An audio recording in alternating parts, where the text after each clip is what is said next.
Hello साथियों, एक बार फिर से आप सब लोगों का एक नए वीडियो में स्वागत करता हूं। और आज की वीडियो में हम लोग सीखेंगे वही पुराना वही सब कुछ सेकेंड चैप्टर जो कि हमारा चल रहा था we are not afraid to die if we can all be together, जो कि लिखा था Gordon Cook and Alan East ने। लेकिन इसके ऊपर दोस्तों मैं 2 वीडियो बना चुका हूं, 2 वीडियोस में मैं डिस्कस कर चुका हूं। ये थोड़ा सा चैप्टर बड़ा है, इसीलिए मुझे तीसरी वीडियो भी इसके ऊपर बनाना पड़ी। तो 2 वीडियोस में मैंने कहाँ तक बता दिया, एक बार देख लीजिएगा। और आज की भी वीडियो बहुत ज़्यादा प्यारी और इंटरेस्टिंग होने वाली है, लास्ट तक वीडियो के बने रहिएगा। दोस्तों हम 25 पैराग्राफ तक लास्ट सेकेंड वीडियो में जो है डिस्कस कर चुके हैं और आज ये 3rd वीडियो है। तो अगर इससे पहले आपने ये 2 वीडियो नहीं देखी हैं तो एक बार जा कर के उन वीडियोज़ को ज़रूर देख लीजिएगा। ये चैप्टर थोड़ा बड़ा है इसलिए 3 वीडियोज़ में ख़त्म होगा। आज 26 पैराग्राफ से हम लोग डिस्कस करेंगे और हमारा 26 पैराग्राफ हमारा कहता है, साथियों यहाँ से समझिएगा, 26 कहता है बट लेकिन बेब बाकर कौन थे? बेब बाकर उसकी एक जो नाव थी उसका नाम था road out the storm and by the morning of journey 6। देखिएगा, यानी कि परंतु जो बेब बाकर लहरों और तूफान में से निकलने में सफल रही। वो जो उसकी नाव थी वो लहरों और तूफान में से क्या हो गई? निकल गई। अब देखेगा बाय द मॉर्निंग 6 यानी कि 6 जनवरी की सुबह को विद द विंड ईजिंग, यानी कि जो हवा थी 6 जनवरी को वो धीमी होने पर मैंने मैंने प्रयास किया to get a reading on the sextant. Okay, अर्थात मैंने सेक्सटेंट पर देखने का प्रयास किया। मैं फिर एक बार रिपीट करता हूं, परंतु बेब बाकर लहरों और तूफानों में से निकलने में सफल रही और 6 जनवरी की हवा धीमी होने पर मैंने सेक्सटेंट पर देखने का प्रयास किया। मैंने चार्ट रूम में वापस आकर हम हवाओं की गति बैक इन चार्ट रूम, इसके बाद लेखक चार्ट रूम में वापस आ गया। Okay, I worked on the wind spread. Okay, मैंने चार्ट रूम में वापस आकर हवाओं की गति, मार्ग में परिवर्तन, चेंज ऑफ कोर्सेज, ओके, मार्ग में परिवर्तन और drift and current in an efforts of calculate our position. उन्होंने क्या कहा कि मैं चार्ट रूम में वापस आकर हवाओं की गति, मार्ग में परिवर्तन, बहाव यानी कि ड्रिफ्ट एंड करंट धाराओं आदि का हिसाब लगाया ताकि अपनी स्थिति का पता लगा सकूं। Okay, an effort to calculate कर सकूं आवर पोजीशन की व्हाट इज आवर पोजीशन, हमारी स्थिति क्या है। The best I could okay determine, मैं अधिक से अधिक यह पता लगा सका, the best I could determine, जो मैं पता लगा सका डैट की we were somewhere in 150 kilometre. That means उन्होंने कहा मैं अधिक से अधिक ये पता लगा सका कि मैं 1.5 लाख किलोमीटर, कितना है देखिएगा यहाँ पर लिखा है 1,50,000 किलोमीटर के सागर में कहीं पर हूँ और 65 किलोमीटर की द्वीप की खोज कर रहे हैं। एंड फिर क्या, आप ocean looking for uh 65 kilometre wide island, और मैं एक यहाँ से लगभग जिस आइलैंड की मैं खोज कर रहा हूँ वो अभी भी कितनी 65 किलोमीटर की दूरी पर था। पैराग्राफ नंबर 27 को देखिएगा। 27 में हम लोग क्या डिस्कस करेंगे? अगर हम पैराग्राफ नंबर 27 को देखें तो वाइल मीन्स जब आई वाज थिंकिंग, मैं सोच रहा था, शू मूविंग पेनफुली ओके ज्वाइंड मी, शू मूविंग पेनफुली यानी कि जब मैं बैठा हुआ था सोच रहा था तो शिव दर्द जो सहन करते हुए चलकर मेरे पास आई। ओके, ज्वाइंट मी, मेरे पास मेरे को ज्वाइन किया। The left side of her head, उसके सर का जो लेफ़्ट साइड था उसके सर की बाईं ओर से बाज नाउ वेरी स्वेलन, यानी कि बहुत सूज गया था। जो शू का बाईं ओर का जो सिर था वो बहुत ज़्यादा सूज गया था तथा उसकी आँखें आँखें and her black and eyes narrowed to slits, और उसकी काली आंखें छोटी होकर केवल रेखा छिद्र बन गई थीं, okay, two slits, and C gave me a card, मुझे उसने कोई एक कार्ड दिया, ओके, शी हैड मेड, जो उसने बनाया था, उसने कोई एक कार्ड बनाया था, वो कार्ड मुझको दिया। और इसके बाद नेक्स्ट पैराग्राफ नंबर 28, तो पैराग्राफ नंबर 28 हमसे क्या कहता है, on the front she had drawn, okay, caricatures of Mary and me with the words, okay, अर्थात कार्ड पर उसने मैरी और मेरा व्यंग चित्र बना रखा था तथा ये शब्द लिखे थे। कौन से? Here are some funny people, क्या कौन से शब्द उसके ऊपर, उस कार्ड के ऊपर लिख रखे थे जो सू के द्वारा बनाया गया था? क्या लिख रखा था साथियों? गाइस एक बार देखिएगा, here are some funny people, did you make you laugh? क्या कहा? क्या आपको देखकर हंसी आई? यानी कि ये बहुत विचित्र लोग हैं, क्या आपको देखकर हंसी आई? मैंने तो बहुत हंसी, मैं तो बहुत हंसी। I loved a lot as well, मैं तो बहुत हंसी।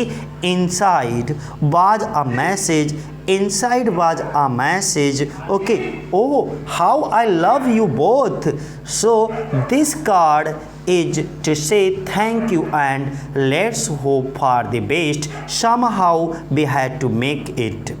उन्होंने क्या कहा कि एक कार्ड आपको धन्यवाद देने के लिए है तथा हमें सब कुछ ठीक होने की आशा करनी चाहिए, हमें किसी तरह सफल तो होना ही था, ओके, हमें किसी भी तरह, somehow we had to make it, हर हालत में हमको सफलता की ओर बढ़ना ही था। इसके बाद I checked and rechecked my calculations, we had lost our main compass and I have using a spare, okay, which I had not been corrected for magnetic variation I made, okay, an allowance for this, okay, and another estimate of the influence of the westerly, okay, currents which flow through this part of the Indian Ocean। अब इस पूरे paragraph में क्या कहा गया एक बार तेज़ी से समझ लीजिएगा, नहीं तो ये चैप्टर आज भी फिनिश नहीं हो पाएगा और मुझे 4th वीडियो बनाना पड़ेगा जो कि मेरे लिए बड़ा मुश्किल होगा, इसलिए आप यहाँ तक तेज़ी से समझिए। मैंने अपनी गणनाओं को जांचा तथा पुनः जांचा, कई बार उसको चेक किया, फिर रिचेक किया मैंने उसको, और हम अपनी मुख्य कंपास, जो उसकी कंपास क्या होती है, ये दिशा देखने का एक यंत्र होता है जिससे हम दिशा का अनुमान लगाते हैं, तो इसका जो मुख्य कंपास था वो खो चुका था, ओके। मैं एक अतिरिक्त वाली प्रयोग कराते, उनके पास एक एक्स्ट्रा जो है कंपास थी, उसके प्रयोग के द्वारा वह दिशा का देख पा रहा था, जिससे चुंबकीय परिवर्तनों के लिए ठीक नहीं किया था। मैंने उसके लिए गुंजाइश रखी थी तथा हिंद महासागर के इस भाग में चलने वाली पश्चिमी हवाओं के प्रभाव का आकलन करने के लिए, okay. About 2 PM I went on deck and asked Larry to steer a course of 185 degrees। सायंकाल को लगभग 2 बजे मैं डेक पर गया और लैरी को नाव का परिचालन 180 डिग्री के मार्ग पर करने के लिए कहा। इसके बाद क्या हुआ कि आई टोल्ड हिम, मैंने उसे बताया, with a conviction I did not feel I could expect to see the island at about 5 PM, यानी कि जो मुझे अनुभव नहीं हो रहा था कि 5 बजे साय तक द्वीप पर पहुंचने की आशा कर सकता था। लगभग ऐसा इन्हें फील हुआ कि लगभग मैं 5 बजे तक जिस द्वीप पर, जो कि उनका 65 किलोमीटर दूर था, वहाँ पर पहुँचने की उनको आशा थी, अर्थात इस तरीके की वो आशा कर सकता था साथियों। इसके बाद क्या हुआ कि then with a heavy heart I went below, okay, climbed on my bank and amazingly dozed off। देखिए, अर्थात फिर उदासी के साथ मैं नीचे आकर बंक में चढ़ गया और आश्चर्य की बात यह है कि मुझे नींद आ गई। When I woke it was 6 PM, लेकिन जब मैं जागा तो उस समय 6 बजा था। ओके एंड ग्रोइंग डार्क, और अंधेरा हो रहा था। आई नो, मैं जानता था, we must have missed the island, okay and with this sail we had left, we could not hope to beat back into the westerly bends. और जब मैं जागा तो साय के 6 बजे थे और अंधेरा हो रहा था। मैं जान गया कि द्वीप पीछे रह गया है और पाल हमारे पास रह गया था। ओके उससे हम पश्चिमी हवाओं के विरुद्ध आगे नहीं बढ़ सकते थे। अब आगे क्या हुआ? At that moment the towsered had appeared by my bank, okay can I have a hung, okay Jonathan she was right behind him. Why I am getting hugged now? I asked. देखो उस पल मेरे bunk के पास अस्त व्यस्त बालों वाला सिर दिखाई दिया। क्या मैं गले लग सकता हूँ? जोनाथन ने पूछा। शू भी ठीक उसके पीछे थी। अब मुझे गले क्यों मिल रहे हो? मैंने पूछा। अब देखो, because you are the best daddy in the whole world and the best captain, my son replied. क्योंकि आप पूरे विश्व में सर्वोत्तम, सबसे अच्छे, सबसे बढ़िया, सबसे सुंदर डैडी हो तथा सर्वोत्तम कैप्टन भी हो, मेरे बेटे ने उत्तर दिया। Not today, okay John, I am afraid. Why you must be sad so in matter of fact voice, you found the island, what I shouted. Okay मुझे डर लगता था, आज तो नहीं। ओके क्यों नहीं, आप हो। सू ने सच्चे मन से कहा, आपने द्वीप खोज लिया। क्या मैं चिल्लाया? I shouted. Okay it's out there in front of us, they okay coursed coast या cruised as big as a okay battleship. इसके बाद मैं चिल्लाया, वह हमारे सामने है। वे दोनों एक साथ बोले, इतना बड़ा जितना कि युद्धपोत। आगे I rushed on deck and gazed with relief at the stark outline of okay isle Amsterdam. Okay उन्होंने कहा, क्या कह रखा था कि मैं डेक पर दौड़ा तथा आइल एम्स्टर्डम नंगी बहर रेखाओं को देखा और फिर इसके बाद चैन की सांस ली। यह ज्वालामुखी, इट वाज, क्या लिखा है? It was only a black piece of volcanic rock, okay with a little vegetation, the most beautiful island in the world. उन्होंने क्या बताया कि चैन की सांस लेने के बाद यह ज्वालामुखी उजाड़ पत्थर का टुकड़ा था जिस पर वनस्पति केवल नाम मात्र की थी, परंतु ये विश्व का सबसे सुंदरतम द्वीप था साथियों। इसके बाद नेक्स्ट 35 की बात करेंगे और इसमें भी ओके एंकर्ड ऑफ शोर of the night and the next morning all 28 inhabitants of the island cheered okay as they helped us ashore। हमने पूरी रात तट के से परे लंगर डाले रखा और अगले दिन जो है सुबह द्वीप के सभी 28 वासियों ने हमारा साहस बढ़ाया तथा हमें तट पर ले गए। इसके बाद 28 and this is your last paragraph साथियों।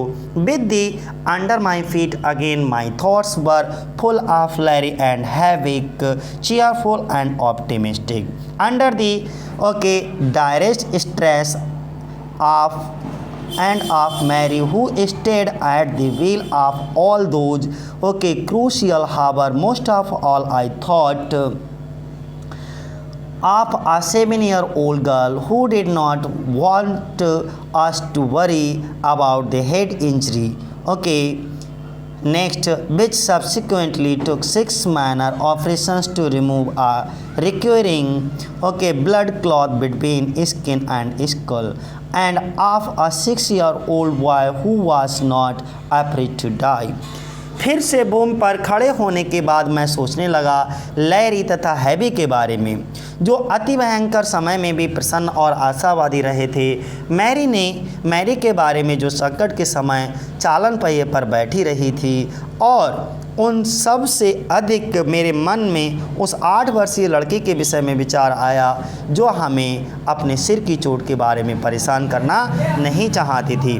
बाद में चमड़ी तथा खोपड़ी के बीच बार बार होने वाले खून के थक्के से निकलने वाला 6 लघु ऑपरेशन करने पड़े और उस 6 वर्ष के लड़के के विषय में जो मरने से नहीं डरता था। तो दोस्तों ये थी कहानी आज की। ग्लॉसरी अपने आप नोट डाउन कर लीजिएगा और इसकी हिंदी को भी अच्छे से कर लीजिएगा इसके बारे में। ओके, ये पूरी का ग्लॉसरी और एनसीईआरटी जोन हम आपको खुद ही कराएंगे, आपको टेंशन लेने की ज़रूरत नहीं। इसका एक एक क्वेश्चन हम आपके साथ डिस्कस करेंगे और इसके बाद वर्किंग विद वर्ड्स इनको भी डिस्कस करेंगे दोस्तों।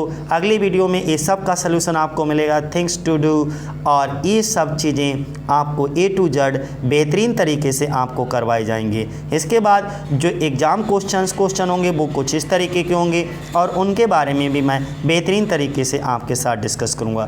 तो आज के लिए साथियों जय हिंद, जय भारत। और कल की वीडियो में हम आप लोगों के साथ होंगे एक तीसरी वीडियो के साथ, एक तीसरे चैप्टर के साथ, जो कि है डिस्कवरिंग टट। Okay, the saga continuous, A.R. William.